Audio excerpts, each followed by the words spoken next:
Rainfall in Himachal Pradesh. Rainfall समझते हो ना, रेनफॉल क्या चीज़ है ना। तो सबसे पहले average annual rainfall Himachal Pradesh में। एवरेज एवरेज समझते हो मतलब पूरी साल में आपकी एवरेज रेनफॉल कितना हुआ है ना। हिमाचल में एवरेज रेनफॉल होता है आपका 160 सेंटीमीटर। ठीक है, 61 सेंटीमीटर को मिलीमीटर में कन्वर्ट कर लोगे, है ना।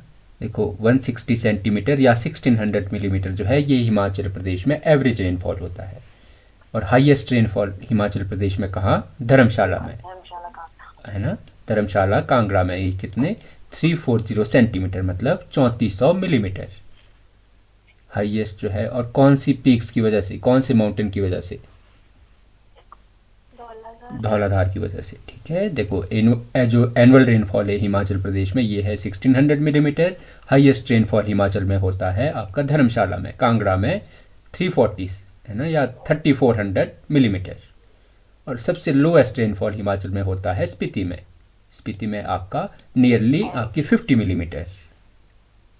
ठीक है, इसीलिए हमारे पास ड्राइएस्ट डिस्ट्रिक्ट आता है आपके पास लाहौल स्पीति, मतलब सूखा, सबसे सूखा डिस्ट्रिक्ट है हमारे पास लाहौल स्पीति। ठीक, अब आती है स्नो लाइन। स्नो लाइन मतलब जहाँ से ऊपर हिमाचल प्रदेश में बर्फ़ पड़ना शुरू होती है। ठीक है, या बर्फ़ मतलब स्नो लाइन जहाँ से आपको सबसे ज़्यादा, जहाँ पे आपको बर्फ़ मिलेगी। बर्फ़ तो आपके नीचे भी गिरती है, पर स्नो लाइन जो माना जाता है, ये माना जाता है 4500 मीटर एल्टीट्यूड से स्नो लाइन की शुरुआत। समझ आ रहा है हम क्या बात कर रहे हैं, है ना। ये जनरल से कॉन्सेप्ट ही है ना। देखो अब हमने पढ़ा हाईएस्ट रेनफॉल डिस्ट्रिक्ट ये होती है कांगड़ा धर्मशाला में, कितना, 3400 मिलीमीटर। लोएस्ट रेनफॉल होता है स्पीति में, कितना, 50 मिलीमीटर। तो ड्राइएस्ट डिस्ट्रिक्ट हमारे पास है लाहौल स्पीति, समझ गए। अब आता है आपके पास form of precipitation in Himachal Pradesh. Precipitation समझते हो, मतलब प्रेसिपिटेशन जो है, जो रेनफॉल है, कौन कौन सी फॉर्म है, या जो वाटर वेपर है ये कौन सी फॉर्म में हमें हिमाचल में देखने को मिलता है, इसी को बोला जाता है प्रेसिपिटेशन। जैसे आपको प्रेसिपिटेशन के टाइप आपने पढ़े होंगे, रेन, स्नोफॉल और हेल। तो हिमाचल प्रदेश में आपको तीनों के तीनों, रेन भी आपकी गिरेगी, आपकी स्नोफॉल भी होगा और हेल भी गिरेगी, ओले भी पड़ेगी। ठीक है, देखो रेन जो है आपके dominant in lower and mid Himalayas region. चलो कि भाई जो रेनफॉल है आपके, ये ओवरऑल आप पता है आपको रेनफॉल क्या होता है। जो स्नोफॉल है ये आपके हाइयर हिमालयस में होगा, है ना। और जो कोल्ड डेजर्ट है वहाँ पे आपको रेनफॉल नहीं देखने को मिलेगी, वहाँ आपको मेनली देखने को मिलेगा स्नोफॉल। ठीक है, और हेल आपको पता है ओले, है ना। ये आपके जो हार्ड हार्ड की फॉर्म में, हार्ड प्रेसिपिटेशन की फॉर्म में, उसको बोल देते हैं हेल। और ये आपकी क्रॉप डैमेजिंग होती है, मतलब फसलों को नुकसान पहुंचाती है। ठीक, अब देखो सीजनल डिस्ट्रीब्यूशन ऑफ रेनफॉल, मतलब कौन से सीजन में हिमाचल प्रदेश में कितनी बारिश होती है, उसको बोल दिया सीजनल डिस्ट्रीब्यूशन ऑफ रेनफॉल। तो हिमाचल प्रदेश में सबसे ज़्यादा रेनफॉल होता है आपके साउथ वेस्ट मानसून से। ठीक, साउथ वेस्ट मानसून कौन सा, जो आपके अरेबियन सी की साइड से आता है। डायरेक्शन कर लोगे ना, ईस्ट वेस्ट नॉर्थ साउथ, है ना। तो इंडिया के जो साउथ वेस्ट में कौन सा, अरेबियन सी। तो जो हिमाचल में सबसे ज़्यादा बारिश आपके जून से सितंबर, आपको पता है ये, मतलब जो रेनफॉल हमारा सीज़न है ना, रेनी सीज़न जून से स्टार्ट होता है जो, तो उसका सोर्स है आपका साउथ वेस्ट मानसून। और साउथ वेस्ट मानसून जो है हिमाचल प्रदेश में सबसे ज़्यादा बारिश करेगा आपके 70%। इसके अलावा आपको देखने को मिलता है विंटर रेन, मतलब जो आपकी सर्दियों में बारिश होती है ना, बर्फ़ पड़ती है और बारिश होती है। ये आपके 15 to 20% कॉन्ट्रीब्यूशन इसका हिमाचल प्रदेश में बारिश का। और ये आती है मेनली वेस्टर्न डिस्टर्बेंस की वजह से। वेस्टर्न डिस्टर्बेंस हमने जियोग्राफी में पढ़ा कि वे मेडिटेरियन सी से जो हवाएं आती है उनको बोलते हैं वेस्टर्न डिस्टर्बेंस। ठीक, इंपॉर्टेंस ऑफ विंटर रेन। तो विंटर रेन, विंटर में हमारी, विंटर में कौन से आपके पास क्रॉप्स होती है, रबी क्रॉप्स। तो विंटर रेन आपके रबी क्रॉप्स के लिए इंपॉर्टेंट होती है। ठीक है, बाकी हाइयर हिमालय में जो विंटर में आपको हैवी स्नोफॉल देखने को मिलता है। नॉर्मल कॉन्सेप्ट समझ लोगे। Yes sir. अब आता है स्नोफॉल करेक्टरिस्टिक। अब स्नोफॉल आपको कौन कौन से डिस्ट्रिक्ट में हिमाचल प्रदेश में, तो चंबा में, कांगड़ा में, कुल्लू में, मंडी में, शिमला में, किन्नौर, लाहौल स्पीति और अपर सिरमौर, मतलब ये सारे अपर पोर्शन, जैसे चंबा का अपर पोर्शन, कांगड़ा, कुल्लू, मंडी। जनरल सा फैक्ट है, आपको नहीं याद रखना, कोई नहीं पूछेगा आपसे एग्जाम में, ठीक है। बाकी कितनी डेप्थ होती है स्नो की नहीं आपके लिए इम्पोर्टेंट। मेजर लॉस इससे क्या होता है, आपके फ्रॉस्ट शेटरिंग होती है या स्नो ब्लाइट होती है, छोड़ सकते हो आप, है ना। बस आपको इसमें याद, मेनली आपको क्या याद रखना है कि हिमाचल प्रदेश में सबसे ज़्यादा रेनफॉल होती है साउथ वेस्ट मानसून से 70%, विंटर रेनफॉल से आपकी 15 to 20%। ये आपके फैक्ट इंपॉर्टेंट है, ठीक है। अब आता है आपका western and southern Himachal Pradesh की, आपके बताया गया है regional variation and average rainfall in Himachal Pradesh. जो वेस्टर्न और साउदर्न आपके हिमाचल प्रदेश है, अब देखो आप हिमाचल प्रदेश का मैप खोलोगे, हिमाचल प्रदेश के मैप में जो आपको वेस्टर्न मतलब आपके जो वेस्ट की साइड को डिस्ट्रिक्ट है, ठीक है, कांगड़ा की साइड को जितने भी डिस्ट्रिक्ट है, और आपके साउदर्न मतलब सिरमौर शिमला वाला एरिया, यहाँ पे बारिश आपके ज़्यादा हो रही है 160 सेंटीमीटर, ठीक है। जैसे जैसे आप नॉर्थ की तरफ मतलब आप कुल्लू लाहौल स्पीति की तरफ बढ़ते जाओगे, आपकी जो रेनफॉल है मतलब जो आपकी वाटर वेपर है हवाओं में, वो कम होते जाएगी। जैसे जैसे वाटर वेपर ना आपके पहाड़ों से टकराएगी, ठीक है, वो तो उसकी डेंसिटी आपकी कम होती जाएगी। तो आपको इसीलिए पता है कि भाई लाहौल स्पीति तक बहुत कम बारिश पहुंचती है, ठीक। अब आते हैं एल्टीट्यूडनल ट्रेंड ऑफ रेनफॉल, मतलब आपके जो हाइट के साथ रेनफॉल का क्या इफेक्ट होता है ना। अब देखो rainfall increase from lower areas up to greater Himalaya and Pir Panjal, ठीक है। आप लोअर हिमालय से अगर लोअर पार्ट से अगर हिमाचल के अगर अपर ग्रेट हिमालय या पीर पंजाल की तरफ मूव करोगे तो बारिश जो है बढ़ती जाएगी, ठीक है। मतलब ऊना कांगड़ा के जो प्लेन्स है वहाँ पे कम बारिश होगी, जैसे जैसे आप ग्रेटर हिमालय जैसे कुल्लू हो गया, आपका शिमला हो गया, और पीर पंजाल आपका चंबा हो गया, यहाँ पे आपकी ज़्यादा बारिश होती है। रेनफॉल डिक्रीज बियॉन्ड, अब रेनफॉल डिक्रीज कहाँ होता है, ये जहाँ पे आपके रेन शेडो इफेक्ट मतलब जहाँ पे आपके बड़े बड़े पहाड़ होंगे वहाँ से आगे आपको रेनफॉल में डिक्रीज देखने को मिलता है। अब इसका कॉज क्या है कि भाई क्यों जो है आपके लाहौल स्पीति तक कम बारिश पहुँचती है, तो इसका कॉज है south west wind unable to cross high mountain barriers. ये समझ गए आप, हमने पढ़ा था विंड वर्ड और लीवर्ड इफेक्ट, है ना। तो मतलब जिस तरफ के पहाड़ के जिस तरफ को आपके वाटर वेपर टकराएगी वहाँ पे ज़्यादा बारिश होगी, आपके जब क्रॉस करेगी बारिश तो कम मॉइस्चर होगा, इसलिए कम बारिश होगी, ठीक। अब आता है रेनफॉल डिस्ट्रीब्यूशन जोन कि मतलब कि भाई हिमाचल प्रदेश में हाई रेनफॉल जोन कौन से है। अब आप नीचे आओगे थोड़ा ना, आपको मैप दिख रहा होगा नीचे, थोड़ा ब्लर मैप दिख रहा है। ये मतलब इसमें जो आपके रेड एरिया है मतलब यहाँ पे ये आपको वेस्टर्न डिस्ट्रिक्ट दिख रहे हैं हिमाचल प्रदेश के, यहाँ पे आपके सबसे मतलब यहाँ पे आपकी बारिश थोड़ी कम होगी। जो आपको थोड़ा येलोइश पोर्शन दिख रहा है ये डार्क येलो, यहाँ पे बारिश थोड़ी ज़्यादा होगी 701 से 1500, है ना।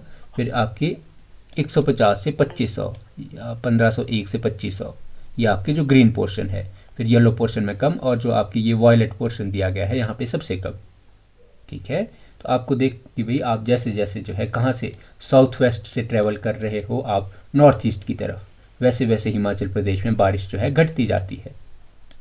समझ आ रहा है? देखो अब आते हैं हमारे पास, सबसे पहले हम पढ़ेंगे रेनफॉल डिस्ट्रीब्यूशन जोन कि भाई हिमाचल प्रदेश के कौन से एरिया में कितनी बारिश होती है। तो सबसे पहले पढ़ेंगे हम हाई रेनफॉल जोन, जहाँ पे हिमाचल प्रदेश में 140 सेंटीमीटर या 1400 मिलीमीटर से ज़्यादा बारिश होती है, उसको बोल दिया आपने हिमाचल प्रदेश में हाई रेनफॉल जोन। तो हिमाचल प्रदेश के हाई रेनफॉल जोन में आपको देखने को मिलेगा कांगड़ा, शिमला और सिरमौर, ठीक है।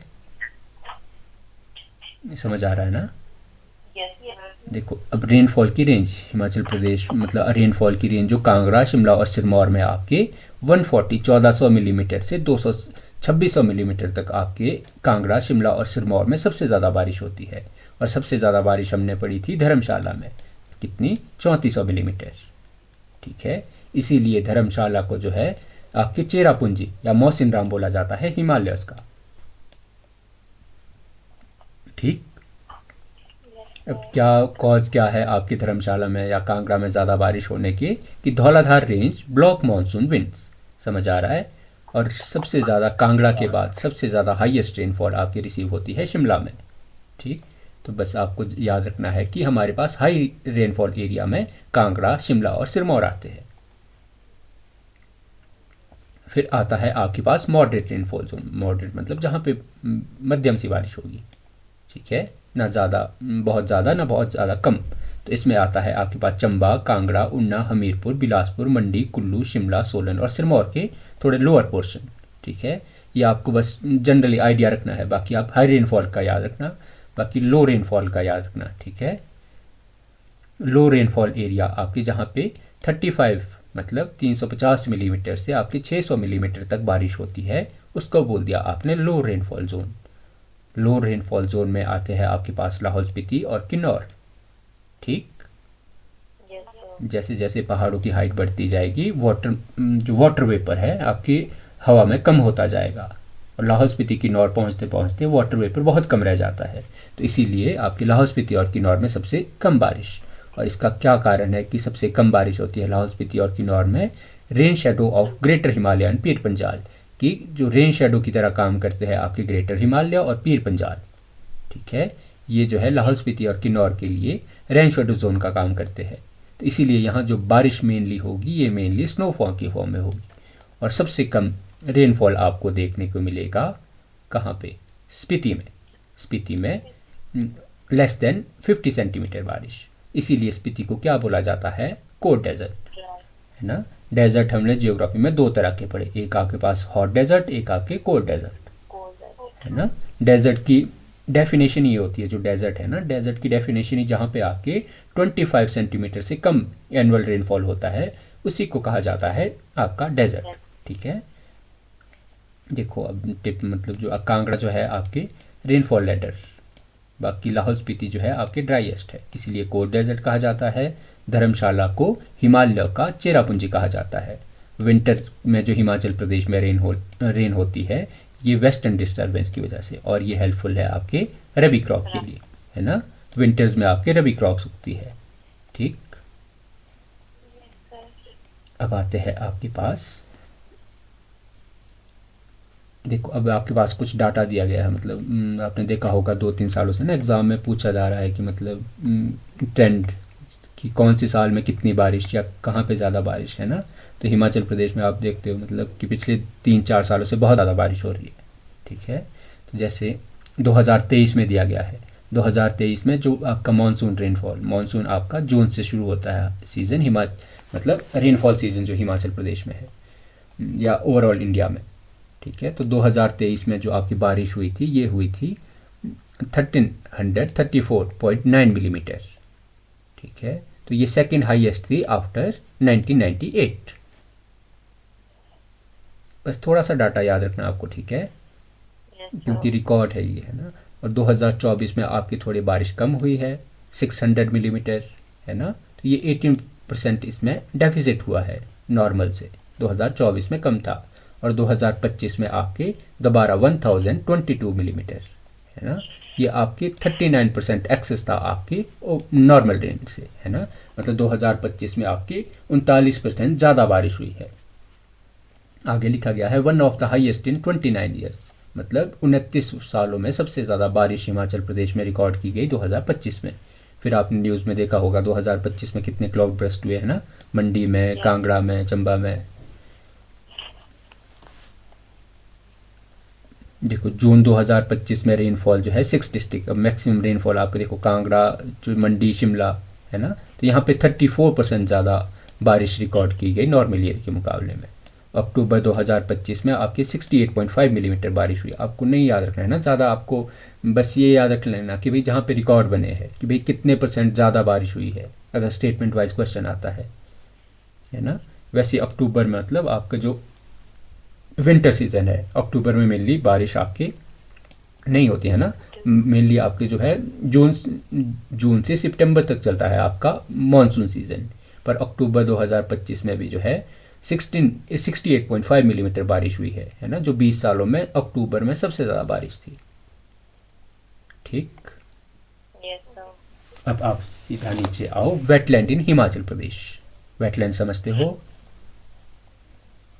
आप नीचे आना, इसके नीचे जो आपकी पिक्चर दी गई है दिख रही है, स्वैम्प्स हो गया, marches, oxbow lake, estuaries, river, है ना। तो बस वेटलैंड क्या है, वेटलैंड ऐसी जगह जहाँ पे आपको जो पीछे ऑक्सबो देख लेक या मार्शेस दिख रहे हैं, जहाँ पे जो आपका वाटर है ये क्या कर जाता है, ये आपका बैक फ्लो कर जाता है ना, जहाँ पे आपके ज़्यादातर नमी रहती है। ठीक है, तो ऐसी जगह का बोला जाता है आपके वेटलैंड।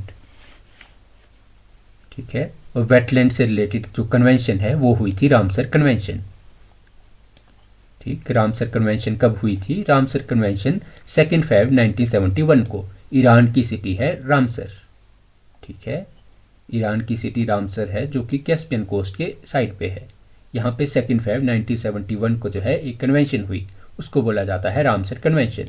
इसीलिए हम 2 फेब को कौन सा डे, वेटलैंड डे। ठीक है, ये समझ आ रहा है, आ रहा है ना। देखो वेटलैंड क्या होता है, वेटलैंड जहाँ पे आपका जो नदी का पानी है ना, ज़मीन के आसपास, मतलब जहाँ पे प्लेन पोर्शन में नदी का पानी बैक फ्लो कर जाता है, जहाँ पे आपकी बहुत ज़्यादा ग्रीनरी रहती है ना, जहाँ पे पानी रहेगा ज़्यादातर आपके मतलब ज़मीन में, तो उसको बोल दिया आपने वेटलैंड। ठीक है, तो वेटलैंड का सबसे पहले हिस्ट्री आपको ये स्टैटिक जीके का क्वेश्चन आता है कि रामसर कन्वेंशन कब हुई थी, तो ये हुई थी 2 फेब 1971। कहाँ पे, रामसर। रामसर सिटी है ईरान की, और ये कौन सी सी के आसपास, कैस्पियन सी के आसपास। ठीक है, तो उस टाइम इस कन्वेंशन पे आपके 169 कंट्रीज़ ने पार्टिसिपेट किया था, 160। और जो इन्फोर्स हुआ था ये रामसर कन्वेंशन, ये हुई थी 1975 में। मतलब रामसर कन्वेंशन हुआ है 1971 में, इन्फोर्स में आया। इन्फोर्स में समझते हो, इन्फोर्स क्या चीज़ होती है, लागू, है ना, लागू हुआ था 1975 में। और इंडिया ने ज्वाइन किया था रामसर कन्वेंशन को 1982 में। ठीक है, जो वर्ल्ड वेटलैंड डे है ये अब मनाया जाता है 2 फेब को, और ये सिंस 1997 1997 से मनाया जा रहा है। ठीक है, बाकी आपको इंडिया का परसेंटेज, ये सारा आपके लिए, सारा ये जो वेटलैंड इन हिमाचल प्रदेश जो हम टेबल पढ़ रहे हैं ना, ये आपको सारा इंपॉर्टेंट है। इससे आपके इंडियन जीके के क्वेश्चन भी बन सकते हैं, एचपीजी के भी। ठीक है, स्टैटिक में ये सारा पोर्शन आता है, क्योंकि रामसर आजकल मैक्सिमम टाइम पे आजकल न्यूज़ पे होता है ना। देखो जो वेटलैंड है ये इंडिया के एरिया का 4.63%। मान लीजिए इंडिया का जो एरिया है 100% है, तो 100% में से 4.63% एरिया ऐसा है जो रामसर साइट्स में आता है। ठीक है, जो टोटल रामसर साइट है इंडिया की ये है 26। आप इसको अपडेट कर लेना, है ना, 26 है या बढ़ गई है ये आप थोड़ा सा कर लेना इसको, है ना। National wetland conservation programme NWCP question आता है, ये कब लॉन्च किया गया था, नेशनल वेटलैंड कंजर्वेशन प्रोग्राम। इसको स्टार्ट किया गया था 1985-86 में। ठीक है, जो वेटलैंड आइडेंटिफाई अंडर NWCP की भाई नेशनल वेटलैंड कंजर्वेशन प्रोग्राम के अंडर आपके 115 वेटलैंड आते हैं। और जो हिमाचल प्रदेश का एरिया है, हिमाचल प्रदेश का एरिया कितना, 15,673। तो उसका जो 1% एरिया है ना, उसका 1% एरिया हमारा हिमाचल प्रदेश का ऐसा है जो आपके वेटलैंड के अंडर आता है। ठीक है, अब आता है डेफिनेशन ऑफ वेटलैंड। तो वेटलैंड हमने पढ़ा कि भाई वेटलैंड हम कौन सी जगह को नाम देते हैं, आपके मार्शेस। मार्शेस मतलब दलदल, फैन मतलब जहाँ आपकी पानी पीछे हो गया, है ना, पीट लैंड हो गए और वाटर्स लैंड हो गए, इसको सबको नाम दिया जाता है वेटलैंड का। वेटलैंड आपके दो तरह के हो सकते हैं, एक आपका नेचुरल वेटलैंड, एक आपका आर्टिफिशियल वेटलैंड। ठीक है, जिसकी ड्यूरेशन मतलब पानी कितने टाइम तक ठहरता है, तो ये पानी अगर वहाँ पे परमानेंट ठहरे या टेम्परेरी ठहरे तो उसे नाम दिया जाता है वेटलैंड का। ठीक, बस इस चार्ट में आपको इतना ही इम्पोर्टेंट है ना। बाकी आपकी ये सारे मेंस का डाटा अगर आपने कभी मतलब कि भाई आप वेटलैंड के बारे में क्या याद रख सकते हो, है ना, तो मैरीन इंक्लूजन अगर आपने याद रखना है कि coastal water up to 6 metre depth at low tide, तो उसको भी नाम दिया जाता है वेटलैंड का। ये छोड़ो, बाकी आपके लिए इतना ही इंपॉर्टेंट है ना कि भाई डेफिनेशन क्या है वेटलैंड की। अब इम्पोर्टेंस क्या है वेटलैंड की, इम्पोर्टेंस आपके क्लीन वाटर सप्लाई में, है ना, human as clean water supply में हेल्प करता है, हाइड्रोलॉजिकल रोल जैसे आपके फ्लड कंट्रोल में हेल्प करता है, वाटर फ्लो के रेगुलेशन करता है, इकोनॉमी क्या है, ये फिश प्रोडक्शन, आपके जो है वेटलैंड में हो सकती है। फूड प्रोडक्ट, आपके नए नए फूड प्रोडक्ट वेटलैंड में मिलते हैं। इकोलॉजिकल इंपॉर्टेंस है कि यहाँ पे आपको फ्लोरा मतलब अलग अलग प्लांट्स मिलेंगे, माइक्रो ऑर्गेनिज्म मिलेंगे, ठीक है। सॉइल वाटर एब्जॉर्प्शन अच्छी हो पाएगी। और वेटलैंड आपके टूरिज्म के लिए इंपॉर्टेंट है, स्पोर्ट्स की एक्टिविटीज़ होती है, ठीक। अब आते हैं वेटलैंड, जो रामसर वेटलैंड इन हिमाचल प्रदेश। तो हिमाचल प्रदेश में आपके वेटलैंड कितने, 7, सॉरी वेटलैंड आपके 3। हिमाचल प्रदेश में 3 वेटलैंड, ठीक है। एक आ गया सबसे पहले आपके पास चंद्रताल। चंद्रताल कहाँ पे, चंद्रताल और सूरजताल, ये है आपके लाहौल स्पीति में, ठीक है। आपके पास हिमाचल के वेटलैंड, हम हिमाचल में सबसे पहले चंद्रताल, फिर सेकंड आपका पौंग डैम। पौंग डैम कहाँ पे, पौंग डैम, पौंग डैम कांगड़ा में, ठीक है। पौंग डैम कांगड़ा, इसे बनाया गया था 1994 में, और इसे रामसर साइट बनाया गया था 2002 में, ठीक है। नहीं समझ आ रहा, देखो जो नेशनल वेटलैंड बनाया गया था, हमारे पास वेटलैंड है 3। सबसे पहले चंद्रताल लाहौल स्पीति में, इसके अलावा आपके पास पौंग डैम, पौंग डैम है आपके पास कांगड़ा में, है ना। इसे जो रामसर साइट बनाया गया था 2002 में। फिर इसके बाद आता है आपके पास रेणुका वेटलैंड। रेणुका कहाँ पे, सिरमौर में, है ना, रेणुका सिरमौर में। और ये इंडिया की सबसे छोटी रामसर वेटलैंड साइट है आपके पास रेणुका, ठीक। रेणुका को जो हेरिटेज स्टेटस मिला है, इसे नेशनल हेरिटेज वेटलैंड का स्टेटस मिला है 2005 में। टोटल वेटलैंड है हिमाचल प्रदेश, ये थोड़ा डाटा अब ना, चलो ये मैं करेक्शन कर दूंगा इसमें, अगर ये थोड़ा शायद डाटा ये शायद इंडिया का ना हो। वेटलैंड 92 वेटलैंड है, जिसमें 85 नेचुरल है और 7 मैन मेड है, ठीक। अब आती है हमारे पास वेजिटेशन। वेजिटेशन समझते हो, वेजिटेशन मतलब जो पेड़ पौधे हम आसपास देखते हैं उन्हें नाम दिया जाता है वेजिटेशन का। सबसे पहले natural vegetation, grow naturally without human interference. Natural vegetation वैसी वेजिटेशन जो नेचुरली उगती है ना, बिना किसी ह्यूमन के इंटरफेरेंस के। तो फ्लोरा, फ्लोरा में आपके आते हैं प्लांट स्पीशीज, ठीक है। वेजिटेशन में आती है, वेजिटेशन में सारा, चाहे वो ट्रीज हो गए, शब्स हो गए, ग्रासेस होगी। अब आता है आपके पास factor determining vegetation Himachal Pradesh, कि मतलब कौन सी वेजिटेशन हिमाचल प्रदेश में कहाँ होगी, उसके लिए क्या क्या फैक्टर रिस्पॉन्सिबल है ना। अब आप देखते हो जैसे जैसे आप प्लेन से एंटर करना शुरू करते हो ना पहाड़ों की तरफ, आपको वेजिटेशन में थोड़ा चेंजेस दिखते हैं, अलग अलग तरह के पेड़ दिखते हैं आपको, है ना। आसपास देखा होगा आपने, जैसे जैसे आप थोड़े लोअर एरिया से आप अपर एरिया की तरफ चलते हो तो वेजिटेशन में फ़र्क आता है ना। तो कौन कौन से फैक्टर जो वेजिटेशन, जहाँ पे टेम्परेचर ज़्यादा होगा या कम होगा वहाँ पे वेजिटेशन अलग होगी। सॉइल की क्वालिटी जहाँ अलग होगी वहाँ वेजिटेशन अलग। एल्टीट्यूड मतलब हाइट, है ना। तो जैसे जैसे आप लोअर हाइट से अपर हाइट की तरफ जाओगे वैसे वैसे वेजिटेशन अलग होगी। वैसे ही sunlight and wind, sunlight and wind मतलब कि जैसे जैसे धूप पड़ेगी, है ना, या विंड की डायरेक्शन, ये भी इफेक्ट करती है आपके वेजिटेशन को, ठीक है। Natural disasters, natural disaster, forest fire, slope हो गया, पॉपुलेशन प्रेशर हो गया, लैटिट्यूडनल एंड माइक्रो क्लाइमेट, तो ये सारे फैक्टर आपके इफेक्ट करते हैं वेजिटेशन को, ठीक है।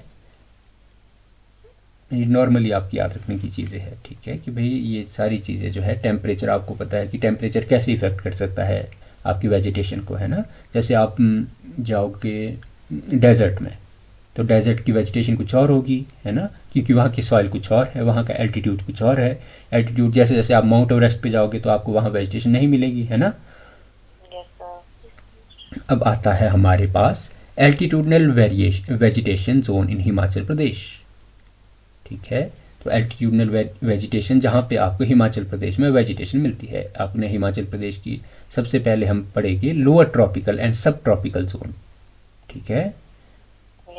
अब हम लोअर ट्रॉपिकल सब ट्रॉपिकल जोन में जो आपने सबसे पहले हाइट पढ़ी थी हिमाचल प्रदेश की 350 मीटर टू 1500 मीटर, ठीक है, लोअर हिमाचल, जिसमें आपने शिवालिक वाला एरिया पढ़ा होगा, पढ़ा ना हमने।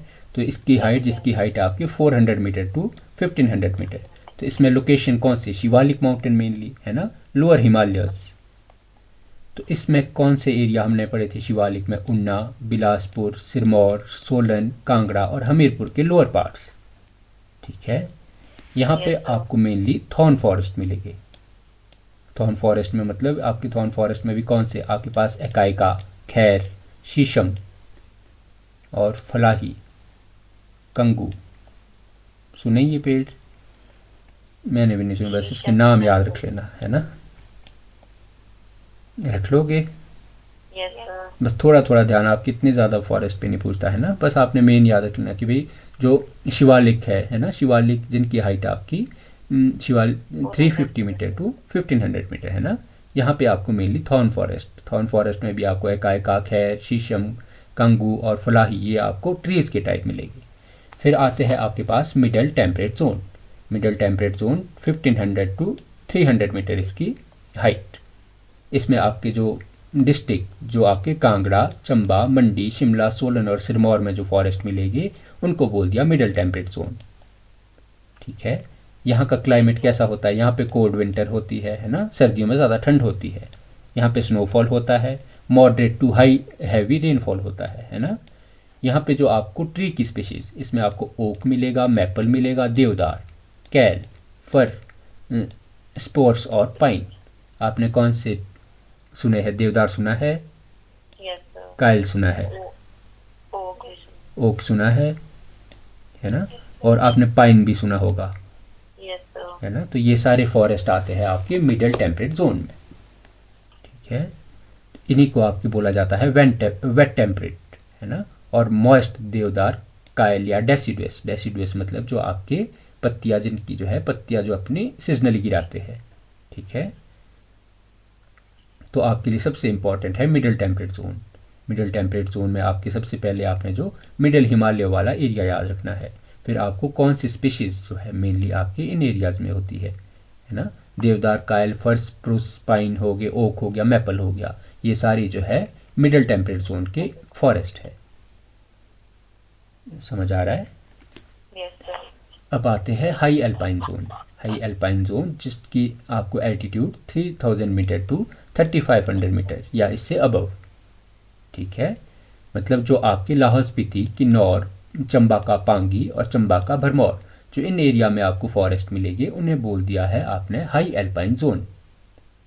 ठीक है, Yes, sir. यहाँ पे आपको जो यहाँ पे आपको मेनली जो है ना ड्राई अल्पाइन ट्रीज मिलेगी, है ना, जैसे जिसमें जूनिफर आता है आपका, है ना, हर्ब्स आती है ना, ये जो आपके पास कारसू हो गया, ब्रिच हो गया, और छोटी छोटी झाड़ियाँ होगी, हर्ब्स, है ना।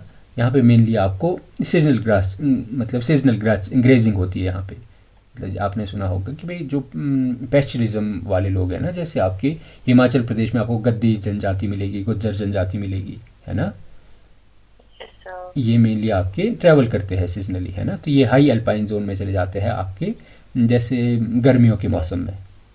Yes. तो इसमें आपको मेनली आपको हिमाचल प्रदेश के रिस्पेक्ट में याद रखना है मिडिल टेम्परेट जोन। ठीक है, बाकी आपको हो सके तो आपने जो सिर्फ इसकी याद रखना है कौन सा एरिया किस में आता है और कौन सी जो आपकी ट्री की वैरायटीज़ है कौन से एरिया में मिलती है। ठीक है, Yes, ये आपके पास बस मैप दिए गए हैं नीचे कि भाई आपको फॉरेस्ट कवर हिमाचल प्रदेश में या फॉरेस्ट टाइप, ये चलो हम अभी पढ़ेंगे आगे। अब देखो फॉरेस्ट कवर इन हिमाचल प्रदेश। तो हिमाचल प्रदेश का सबसे पहले आपको टोटल जियोग्राफिकल एरिया आपको पता है 15,673 स्क्वायर किलोमीटर हिमाचल प्रदेश का टोटल एरिया। ठीक है, yes, sir. अब आता है फॉरेस्ट एरिया। फॉरेस्ट एरिया मतलब जिसको सरकार ने डिक्लेयर किया है ना, सरकार जिसको बोलती है कि ये एरिया जो है फॉरेस्ट के अंदर आता है। इसमें आपको थोड़ी थोड़ी क्लासिफिकेशन अलग। अब फॉरेस्ट एरिया ऐसा एरिया नहीं जहाँ पे आपको पेड़ मिलेंगे, फॉरेस्ट एरिया ऐसा एरिया जो हिमाचल प्रदेश सरकार ने डिक्लेयर किया है। अब बोलते हैं ना कि देखो आपके जो कि भाई ये फॉरेस्ट लैंड है ना, सड़क जा रही है फॉरेस्ट लैंड से जा रही है, चाहे वहाँ पेड़ हो चाहे ना हो, है ना। तो फॉरेस्ट एरिया ऐसा एरिया जो सरकार गवर्नमेंट डिक्लेयर करती है। तो हिमाचल प्रदेश में जो फॉरेस्ट एरिया है वो है आपका 37,033 स्क्वायर किलोमीटर, है ना, 37,033 स्क्वायर किलोमीटर, है ना। हिमाचल प्रदेश के टोटल एरिया का 66.52% एरिया आता है फॉरेस्ट एरिया में। ठीक, अभी आप सुन रहे हो कुछ, मतलब कि भाई 16th फाइनेंस कमीशन ने अपनी रिकमेंडेशन दी है ना। तो 16th फाइनेंस कमीशन ने हमारा जो हिमाचल प्रदेश के लिए जो बजट आता था ना, तो हिमाचल प्रदेश के लिए जो वो बजट कम उसमें कर तो दिया। कम कर दिया है ना। तो हिमाचल यस। प्रदेश की बस गवर्नमेंट यही बोलती है कि भाई हम क्या करते हैं। आपको पता है दिल्ली में या प्लेन्स में कितना पॉल्यूशन है। तो हिमाचल यस। गवर्नमेंट यही बोलती है कि हमारा जो मैक्सिमम एरिया है ना ये आता है फॉरेस्ट के अंडर। अगर हम भरपाई करते हैं ना आपके पॉल्यूशन की, क्योंकि हिमाचल हमारा प्रदेश बजट। में इंडस्ट्रियल एरिया ज़्यादा हो नहीं सकता है ना। तो यस सर। कि भाई आप लोगों का फ़र्ज़ है कि भाई जो हमें हमें मिलना चाहिए है ना, जो हम फॉरेस्ट लगा के जो आपके लिए पॉल्यूशन कम करने में कंट्रीब्यूट करते हैं, तो हमारा जो शेयर है ना, तो हमारे को ज़्यादा मिलना चाहिए। तो इसी वजह से कि भाई हिमाचल प्रदेश का 66.52% ऐसा एरिया है जो आपके फॉरेस्ट एरिया में आता है। ठीक है। अब आता है आपके पास एक्चुअल फॉरेस्ट कवर, कि मतलब सच में जहाँ पे आपके यस। जंगल है ना। तो यस। हिमाचल प्रदेश का एक्चुअल जो फॉरेस्ट कवर है ये है आपके पास 26.40%। ठीक। Yes sir. देखो जो सबसे पहले आपका हिमाचल प्रदेश का टोटल एरिया 55,673 स्क्वायर किलोमीटर, जो आपके पास फॉरेस्ट एरिया ये है 37,033 स्क्वायर किलोमीटर, जो पूरे हिमाचल प्रदेश का 66.52% है।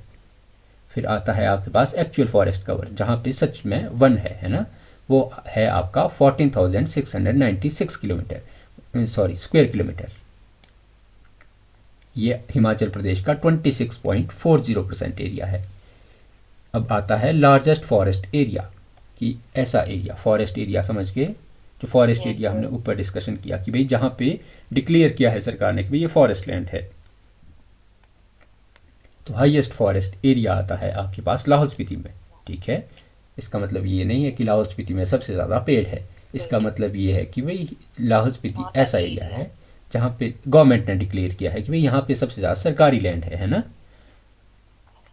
अब आता है लीस्ट फॉरेस्ट एरिया। तो लीस्ट फॉरेस्ट एरिया है आपके पास हमीरपुर में। ठीक है। ये आपको एरिया भी याद रखना है कि लाहौल स्पीति में फॉरेस्ट एरिया है 10,133 स्क्वायर किलोमीटर, और लाहौल स्पीति सॉरी हमीरपुर जहाँ पे सबसे कम फॉरेस्ट एरिया है ये है 219 स्क्वायर किलोमीटर। ठीक है। Yes sir. अब आता है maximum forest cover. Maximum forest cover जहाँ पे सच में आपके पास जंगल है ना। तो ये लाहौल स्पीति सॉरी सिरमौर में जो है सबसे ज़्यादा फॉरेस्ट कवर है 49.3%, और सबसे आपके पास forest cover least forest cover है आपके पास लाहौल स्पीति लाहौल। में, जहाँ पे सबसे ज़्यादा फॉरेस्ट लैंड है आपके पास 1.41%। समझ आया। Yes sir. अब आता है हिमाचल प्रदेश में आपकी फॉरेस्ट की टाइप या कॉम्पोजिशन। अब देखो आपके पास हिमाचल प्रदेश में सबसे ज़्यादा जो फॉरेस्ट है, पाइन देखा है आपने, पाइन ट्री है ना। तो हिमाचल प्रदेश में सबसे ज़्यादा पेड़ है पाइन की, सबसे ज़्यादा जो एरिया कवर होता है पाइन ट्री से ये है 25.36%। फिर आता है आपके पास सेकंड फर या स्प्रूस, इसका एरिया है 23.72%। फिर थर्ड नंबर पे आता है देवदार, हिमाचल प्रदेश का स्टेट ट्री है ना, ये है 16.20%। फिर आता है आपके पास कायल, कायल जो है आपके पास 14.29%। फिर आता है बैन ऑक जो है 9.53%। फिर आता है आपके पास साल, ये है 3.20%। तो आपको शुरू के तीन याद रखने हैं। ठीक है।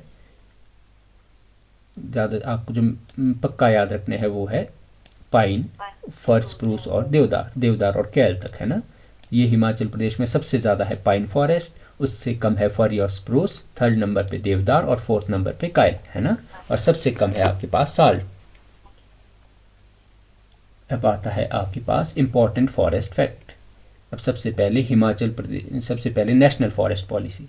नेशनल फॉरेस्ट पॉलिसी जो है ये हिमाचल प्रदेश में इम्प्लीमेंट हुई थी 1988 में। ठीक। तो हिमाचल प्रदेश में आपके जो एनुअल टिम्बर यार्ड है ना, मतलब प्रोडक्शन होती है जो टिम्बर की, ये है 34 लाख क्यूबिक फीट। ये आपके जो एनुअल मतलब हर साल जो है हिमाचल प्रदेश इतना प्रोड्यूस जो है इतना टिम्बर प्रोड्यूस करता है। ठीक है। अब आता है आपके पास बिरोजा सोर्स। बिरोजा का सोर्स है आपके पास पाइन ट्री। बिरोजा समझते हो? No sir. बिरोजा आपने पेंट देखा होगा, पेंट करते हो घर पे है ना। Yes sir. पेंट में आपके ऑयल पड़ता है कौन सा? तारपीन ऑयल, Tarpin, yes sir. है ना। फिर आपने देखे होंगे, आपने देखे होगा कौन सा ट्री, आपने देखा होगा पाइन ट्री, देखा है। पाइन ट्री में आपके ना, पाइन ट्री से जो आपके वो गोंद निकलता है Yes है sir. ना, उसी से बनता है आपका तारपीन, और उसी को बोला जाता है आपकी बिरोजा। ठीक है, Yes. बिरोजा मतलब बिरोजा आपकी जो तारपीन ऑयल की प्रोडक्शन होती है, तो इसका सोर्स है आपका पाइन ट्री। इसलिए हिमाचल प्रदेश में आपकी 3 जगह पर आपको जो है पाइन, जो बिरोजा फैक्ट्रीज मिलेगी, है ना। बिरोजा फैक्ट्रीज आपको बिलासपुर में मिलेगी, नाहन में मिलेगी। ठीक है। Yes sir. फिर आता है स्टेट ट्री। हिमाचल प्रदेश का स्टेट ट्री है देवदार, स्टेट बर्ड है Jujurana. जजुराना, और स्टेट एनिमल है स्नो लेपर्ड। समझ आया। Yes sir. अब चलो जी नीचे, अब आपका major forest act and institution. सबसे पहले ये इम्पोर्टेंट है सारा, है ना। Himachal Pradesh forest corporation establish हुआ था 1974 में। हिमाचल प्रदेश फॉरेस्ट एक्ट बना था 1982 में। Forest conservation and management act बना था 1984 में, और एचपी लैंड प्रोटेक्शन एक्ट बना था 1978 में। ठीक। Yes sir. ये जो Himachal Pradesh land protection act 1978 है, इसी में चेंजिंग करने की बात जो है आज के टाइम पे चल रही है। ठीक है ना, कि हिमाचल प्रदेश सरकार बोलती है ना कि देखो हम हिमाचल प्रदेश ना मैक्सिमम, वो आपको पता होगा कि भाई बाहर के लोग जो है यहाँ पे ज़मीन नहीं ले सकते ज़्यादा, है ना। तो बस ये था आपका जो Himachal Pradesh land protection act 1978। बाकी आपको एचपी फॉरेस्ट कॉर्पोरेशन याद रखना है 1974, एचपी फॉरेस्ट एक्ट याद रखना है 1982, और forest conservation and maintenance act याद रखना है 1984। ठीक। अब आता है आपके पास फ्लोरा डाइवर्सिटी इन हिमाचल प्रदेश, मतलब हिमाचल प्रदेश में कौन कौन से आपको प्लांट्स की स्पीशीज़ मिलेगी। तो टोटल स्पीशीज़ इन हिमाचल प्रदेश आपको जो है फ्लोरा मतलब प्लांट्स की, ये आपको 3256 नहीं याद रखना आपको, है ना। मेनली बस आपको आइडिया रखना है कि भाई 3000 स्पीशीज़ जो है हिमाचल प्रदेश में मिलती है आपको फ्लोरास की, है ना? बाकी जो परसेंटेज ऑफ इंडियाज़ फ्लोरा कि भाई इंडिया के फ्लोरा में हिमाचल प्रदेश का जो प्लांट्स है उसकी कंट्रीब्यूशन है 7%। इसमें आपको जो एगिनोस्पर्म्स है ये प्लांट्स की स्पेशीज़ है ना, मतलब वेराइटी है, ये हमने पढ़ा होगा बायो में, है ना। प्लांट्स की अलग अलग फैमिलीज होती है। तो एगिनोस्पर्म जो है इसमें 3120 सबसे ज़्यादा जो है फ्लोरा हिमाचल प्रदेश में जो है एग्नोस्पर्म्स ये कंट्रीब्यूट करते हैं। इसके अलावा जो है जिप्नोस्पर्म्स ये है 12, और आपके पास पेरिडोफाइटस ये है 124। ठीक है, थोड़ा सा करना कोशिश याद करने की, है ना। अब आता है फोना। फोना मतलब एनिमल्स, है ना। तो टोटल स्पीशीज जो हिमाचल में फोनास की ये है आपके पास 5721। जो इंडिया के फोना में हिमाचल प्रदेश की कंट्रीब्यूशन है ये है 6.40%, जिसमें मैमल्स की स्पीशीज़ आती है 77, रेप्टाइल की स्पीशीज़ आती है 44, एम्फीबियंस की स्पीशीज़ आती है 17, फिश की स्पीशीज़ आती है 84, और इंसेक्ट की स्पीशीज़ आती है 4362। ठीक है, ये आपको बस थोड़ा सा आइडिया रख लेना, बाकी इतना डीप में आपसे नहीं पूछेंगे। ठीक। अब आते हैं protected areas in Himachal Pradesh. Protected area समझते हो, प्रोटेक्टेड एरिया में आपके पास आते हैं national park, wild life sanctuaries, है ना। तो हिमाचल प्रदेश में नेशनल पार्क है आपके पास 5। ठीक है, वाइल्ड लाइफ सेंचुरीज है आपके पास 31, और नेशनल पार्क है, नेचुरल पार्क है आपके पास 3। ठीक। तो जो प्रोटेक्टेड एरिया हिमाचल प्रदेश का जो प्रोटेक्टेड एरिया है, ये हिमाचल प्रदेश का टोटल एरिया 55,673 स्क्वायर किलोमीटर। तो उसमें से 7,814 स्क्वायर किलोमीटर जो कि हिमाचल प्रदेश का 14.03% एरिया है, ये प्रोटेक्टेड एरिया में आता है। मतलब ये हिमाचल प्रदेश का ऐसा एरिया है जहाँ पे आपके national park, wild life sanctuaries या नेशनल पार्क, नेचुरल पार्क आ रहे हैं। ठीक है, फिर आपके पास सबसे बड़ी वाइल्ड लाइफ सेंचुरी है आपके पास किब्बर लाहौल स्पीति में, जिसका एरिया है 1400 स्क्वायर किलोमीटर।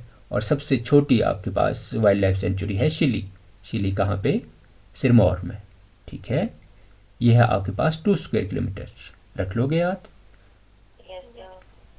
अब हमने पढ़ा हिमाचल प्रदेश में जो है 5 नेशनल पार्क है। तो हिमाचल प्रदेश में नेशनल पर सबसे बड़ा national park great Himalaya national park कहाँ पे? कुल्लू में।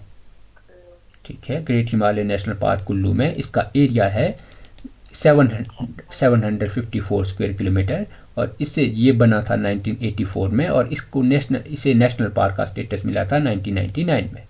ये सारा का सारा चार्ट इंपॉर्टेंट है। ठीक है, समझ आ रहा है ना? Yes, sir. देखो, सबसे बड़ा हिमाचल प्रदेश का national park great Himalaya national park कहाँ पे? कुल्लू में। इसका एरिया इंपॉर्टेंट 754 स्क्वायर किलोमीटर। ये नेशनल पार्क बना था आपके 1984 सॉरी ये पार्क बना था 1984 में। नेशनल पार्क का स्टेटस इसे मिला था 1999 में। सेकंड आता है आपके पास Pin valley national park. Pin valley national park का एरिया है 675 स्क्वायर किलोमीटर। ये नेशनल पार्क बना था 1987 में। ठीक है, पिन वैली नेशनल पार्क भी है आपका कुल्लू में। कुल्लू में, लाहौल स्पीति में? कुल्लू में है ना। Simbalbara national park. Simbalbara national park है आपका सिरमौर में। ठीक है, सिंबलवाड़ा नेशनल पार्क है सिरमौर में। इसका एरिया है 27.88 स्क्वायर किलोमीटर और ये नेशनल पार्क बना था आपका 2010 में। इंद्र किला नेशनल पार्क है कुल्लू में। ठीक है, ये पिन वैली नेशनल पार्क का स्पीति में तो नहीं है शायद, पक्का? पिन वैली नेशनल पार्क करेगा कोई search? Pin valley national park इतना जनरल सा फैक्ट है और हम जनरल सा फैक्ट भूल रहे हैं। स्पीति में पिन वैली नेशनल पार्क है, स्पीति में। ठीक है, देखो, great Himalaya national park Kullu में, पिन वैली आपके पास स्पीति में। ठीक है, ये सेकंड जो आपका सबसे बड़ा है। फिर सिंबलवाड़ा सिरमौर में 27.88 square kilometre.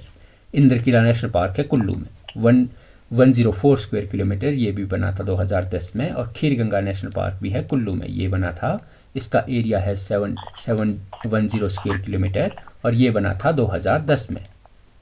Clear? Yes, sir. देखो, जो ग्रेट हिमालय नेशनल पार्क कहाँ पे? कुल्लू में। ठीक है, इसे यूनेस्को का वर्ल्ड हेरिटेज साइट बनाया गया है 2014 में। समझ आ रहा है? Yes, sir. अब आते हैं आपके पास बायोडाइवर्सिटी की कंजर्वेशन की। भाई, बायोडाइवर्सिटी को हम कैसे कंजर्व करते हैं? तो बायोडाइवर्सिटी की कंजर्वेशन के दो तरीके, एक को बोला जाता है इन सीटू और एक को बोला जाता है एक्स सीटू। इन सीटू क्या है? जहाँ पे आपका कोई, मान लीजिए आपके पास कोई एनिमल है या आपके पास कोई भी फौना की स्पीशीज़ है। फौना की स्पीशीज़ को अगर आप उसी के नेचुरल इन्वायरमेंट में प्रोटेक्ट करते हो, मतलब जहाँ का वो है, जहाँ में उसका ओरिजिन है, अगर आप वहीं उसको कंजर्व करते हो तो उसे बोला जाता है इन सीटू कंजर्वेशन। और इन सीटू कंजर्वेशन में आपके पास आते हैं नेशनल पार्क और wildlife sanctuaries. Ex situ national park. Ex situ national park का मतलब, अगर कहीं कोई स्पीशीज़ जो है किसी और बाहर जगह की है ना, और आपने किसी और जगह पे ला के उसको प्रोटेक्शन दिया, तो उसे बोला जाता है एक्स सीटू कंजर्वेशन। तो इस एक्स सीटू कंजर्वेशन में आते हैं आपके पास जूज हो गए, बॉटानिकल गार्डन्स और आपके पास जीन बैंक। समझ आ रहा है? Yes, sir. अब है आपके पास बायोस्फीयर रिजर्व। बायोस्फीयर रिजर्व जो है, इंडिया में टोटल बायोस्फीयर रिजर्व है 18। ठीक है, हिमाचल प्रदेश में सिर्फ एक बायोस्फीयर रिजर्व है, वो है आपके पास कोल डेजर्ट। कोल डेजर्ट है आपके पास कहाँ पे? लाहौल स्पीति। स्पीति में। ठीक है, देखो, जो नेशनल बायोस्फीयर प्रोग्राम है, इसको स्टार्ट किया गया था 1986 में। इंडिया में टोटल आपके पास बायोस्फीयर रिजर्व है 18 और हिमाचल प्रदेश में आपको बायोस्फीयर रिजर्व देखने को मिलेगा स्पीति। ठीक है, और जो स्पीति में आपके जो एरिया कवर होते हैं, है ना, कोर डेजर्ट जो एरिया है, कोर डेजर्ट को माना जाता है हिमाचल प्रदेश का बायोस्फीयर रिजर्व। और इसमें जो एरिया कवर होते हैं वो पिन वैली का, पिन वैली हमने पढ़ा स्पीति। स्पीति में, है ना। चंद्रताल आपका कुल्लू हो गया, सारचू हो गया और किब्बर। तो ये सारे के सारे एरिया को इंक्लूड करके जो है हिमाचल प्रदेश का जो कोर डेजर्ट है वो फॉर्म होता है। ठीक है, तो आपसे क्वेश्चन आ सकता है कि जो हिमाचल प्रदेश का बायोस्फीयर रिजर्व है कोर डेजर्ट, उसमें कौन सा एरिया आपके पास कवर होता है? तो उसमें पिन वैली भी है, चंद्रताल है, सारचू है और किब्बर है। ठीक, Yes, sir. अब आते हैं कॉज ऑफ बायोडाइवर्सिटी डिक्लाइन कि हिमाचल प्रदेश में अगर बायोडाइवर्सिटी डिक्लाइन हो रही है या कहीं भी बायोडाइवर्सिटी डिक्लाइन हो रही है तो उसके क्या क्या कॉज है ना। ये मेंस के लिए आपके लिए इम्पोर्टेंट अगर आपने कभी एग्ज़ाम देना हो, है ना। तो सबसे पहले नेचुरल फैक्टर में जिससे आपकी बायोडाइवर्सिटी डिक्लाइन होती है, आपके पास अगर कभी अर्थक्वेक आ जाते हैं, लैंडस्लाइड हो जाता है ना, फ्लड्स आती है, ड्रॉट होते हैं, तो ये फॉरेस्ट फायर्स या एपिडेमिक्स हो गए, लैक ऑफ पॉलिनेशन होगी, ये तो सारे के सारे आपके नेचुरल फैक्टर्स है बायोडाइवर्सिटी के डिक्लाइन होने के। फिर आते हैं ह्यूमन फैक्टर कि ह्यूमन किस तरह से आपकी इफ़ेक्ट करते हैं बायोडाइवर्सिटी को।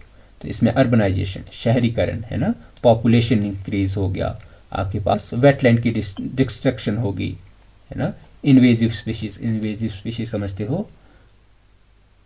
इन्वेजिव स्पीशीज़ आपके पास देखो, आपको पता है कि भाई हमारे ऊपर यूरोपियन कंपनीज ने रूल किया है ना, तो वो क्या करते थे कि भाई यहाँ से अब मैक्सिमम आप जितना भी बोलोगे, जितने भी कैश क्रॉप है, कैश क्रॉप जितनी भी लाएगी यहाँ, जितने भी हमारे इंपॉर्टेंट क्रॉप्स है वो सारी की सारी जो है आपकी कई पोर्चुगीज़ लाए, है ना, जैसे हमने बोला पोटैटो, है ना, कॉर्न हो गया, ये सारी की सारी जो है आपके ब्रिटिशर्स लाए थे या यूरोपियंस लाए थे इंडिया में।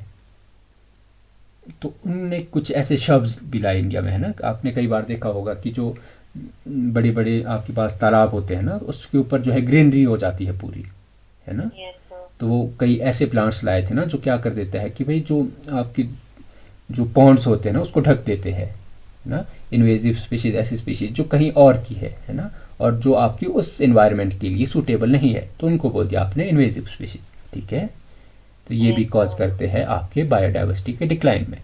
वैसे ही पॉपुलेशन ग्रोथ, ये आप समझते हो, है ना।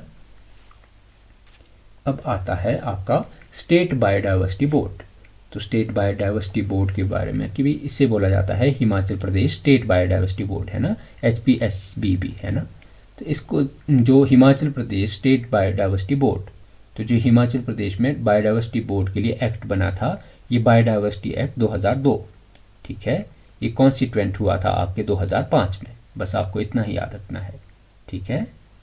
ये हिमाचल प्रदेश में जो बायोडाइवर्सिटी एक्ट है ये बना था 2002 में और इसे कॉन्स्टिट्यूट किया गया था 2005 में, ठीक। अब आती है आपके पास forest policy of Himachal Pradesh. तो फॉरेस्ट पॉलिसी मतलब अलग अलग जो पॉलिसीज़ बनाई गई है गवर्नमेंट द्वारा फॉरेस्ट के लिए। तो उसमें सबसे पहले आपको जॉइंट फॉरेस्ट मैनेजमेंट, तो इसकी शुरुआत की गई थी 1993 में। इसके अलावा पीएमएफ जो है ये आपके संघीय वन योजना, इसकी शुरुआत की गई थी 2001 में। Himachal Pradesh policy and strategy, इसे ये चलाई गई थी 2005 में। मेडिसिनल प्लांट पॉलिसी ये चलाई गई थी 2006 में। Eco tourism policy Himachal Pradesh में आई थी 2001 में और इसे रिवाइज किया गया 2005 में और 2017 में, ठीक। अब आता है आपके पास district wise forest cover in Himachal Pradesh, ठीक है, कि भाई कौन सा डिस्ट्रिक्ट है वहाँ पे जो फॉरेस्ट है ना, वो कौन से एरिया में कितना फॉरेस्ट है या कितनी डिस्ट्रीब्यूशन है। तो सबसे पहले आपको जो जैसे हमने हमीरपुर डिस्ट्रिक्ट, तो हमीरपुर डिस्ट्रिक्ट में आपकी जो वेरी डेंस फॉरेस्ट है ये है 37%। मॉडरेटली डेंस एरिया में आते हैं जो मॉडरेट फॉरेस्ट है, मॉडरेटली डेंस फॉरेस्ट है 115 और ओपन फॉरेस्ट है 203, ठीक है। आपको देखो इस चार्ट से आपको ये वैसे भी नहीं याद रखा, देखो सबसे कम आपको दिख रहा है लाहौल स्पीति का, ये याद रख लोगे कि लाहौल स्पीति में जो आपका टोटल जियोग्राफिकल एरिया का आपका 1.5% जो है आपके फॉरेस्ट आता है, ठीक है। तो आपको लाहौल स्पीति इसमें याद रखना है। फिर आप ढूंढो इसमें हाईएस्ट हमने कहाँ पढ़ा है, सिरमौर में, है ना। तो सिरमौर में वेरी डेंस फॉरेस्ट है 156, मॉडरेटली डेंस फॉरेस्ट है 669, ओपन फॉरेस्ट है 1393 और टोटल फॉरेस्ट कवर है आपके पास 2220, ठीक है। पर इससे ज़्यादा आपको देखने को मिलेगा शिमला में, ठीक है। सिरमौर और शिमला आपको याद रखना है, ठीक है। सिरमौर, शिमला और इसके अलावा आपको याद रखना है कांगड़ा, चंबा, ठीक है। देखो आपको सबसे ज़्यादा याद रखना है कि भाई हिमाचल प्रदेश के सबसे ज़्यादा जो फॉरेस्ट है ये आता है आपके पास सिरमौर में। सिरमौर में 49% जो टोटल एरिया है उसमें फॉरेस्ट है। सेकंड नंबर पे है आपके पास शिमला, थर्ड नंबर पे है आपके पास कांगड़ा। कांगड़ा या ऊना।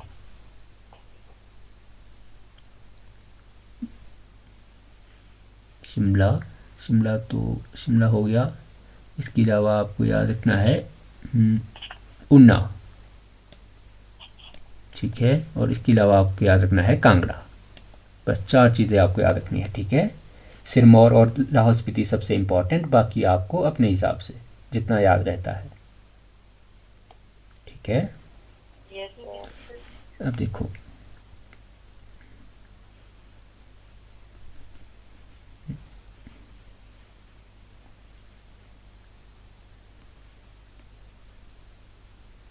ये classification of forest in Himachal Pradesh, अगर आपने याद रखना हो तो रख लेना, अदरवाइज ये इतना इम्पोर्टेंट है नहीं, ठीक है। फिर आपको याद रखना है forest cover classification Himachal Pradesh की, ठीक है। हिमाचल प्रदेश का जो वेरी डेंस फॉरेस्ट है ये आता है आपके 3117 स्क्वायर किलोमीटर में। जो मॉडरेटली डेंस फॉरेस्ट है ये आता है 7280 स्क्वायर किलोमीटर में। ओपन फॉरेस्ट आता है आपके पास 5118 स्क्वायर किलोमीटर, ठीक है। तो शर्ब्स आती है, ये आती है 308 स्क्वायर किलोमीटर। तो हिमाचल प्रदेश में सबसे ज़्यादा जो फॉरेस्ट है ये है मॉडरेटली डेंस फॉरेस्ट। मॉडरेटली समझते हो ना? Yes sir. तो मॉडरेटली डेंस फॉरेस्ट हिमाचल में सबसे ज़्यादा है 13%। इसके बाद आपके पास ओपन फॉरेस्ट और सबसे कम आपके पास है शर्ब्स, ठीक है। तो टोटल फॉरेस्ट कवर जो हिमाचल प्रदेश का हमने पढ़ा था 15,518 स्क्वायर किलोमीटर, जो हिमाचल प्रदेश के टोटल एरिया का 27.99, ये आपकी 2023 का फॉरेस्ट डाटा, ठीक है। ऊपर हमने पढ़ा था 2022 का, ठीक है। Yes sir. ये थोड़ा सा कोशिश करना, ये जो मैं इंपॉर्टेंस बता रहा हूँ, जैसे आपके पास जैसे टोटल फॉरेस्ट कवर, इस लाइन को याद रखना है आपने, है ना। तो आपने बस ये याद रखना है कि भाई सबसे ज़्यादा हिमाचल प्रदेश में मॉडरेटली डेंस फॉरेस्ट है और उससे कम आपके पास है आपके पास ओपन फॉरेस्ट, ओपन फॉरेस्ट। ठीक है। देखो अब बस वही दिया है 4 की भाई टोटल जियोग्राफिकल एरिया है हिमाचल प्रदेश का 55,673 स्क्वायर किलोमीटर, है ना। इसमें जो फॉरेस्ट एरिया है ये है आपके पास 37,918, मतलब 68.16%। 2000 जो आपके 21 का डाटा है, ठीक है। Yes sir. 2000 सॉरी 21 का नहीं 23 का है ना, 2023 का। जो फॉरेस्ट एरिया हमने पढ़ लिया। अब जो फॉरेस्ट कवर है आपके पास 15,443 वेरी डेंस फॉरेस्ट। ये आपके पास सबसे इंपॉर्टेंट चार्ट है ना, ये आपने अपडेट चार्ट यहाँ पे ये है ना, ये 2023 का अपडेट, क्योंकि लास्ट जो फॉरेस्ट हमारे पास फॉरेस्ट जो रिपोर्ट आई है ना ये है 2023 की।